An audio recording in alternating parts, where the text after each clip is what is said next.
कोपेश्वर मंदिरासाठी विकास निधी, महायुती सरकारनं दिला निधी, 21,68,00,000 रुपयांचा निधी, कृष्णा नदीवर होणार घाटाचे काम. राज्यातलं महायुती सरकार सत्तेत आल्यापासून हिंदू संस्कृतीच्या संवर्धनासाठी काम करतंय. गणेशोत्सव, गोपाळ कला यासारख्या सणांना महायुती सरकारच्या काळात पाठबळ मिळालं. तसंच महायुती सरकारनं हिंदूचं श्रद्धास्थान असलेल्या देवस्थानाच्या विकासासाठी योजना देखील राबवली.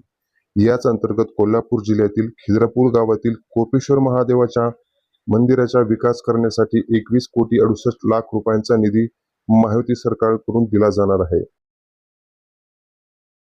मंदिराजवळील कृष्णा नदीच्या किनाऱ्यावर घाट अस्तित्वात नव्हता.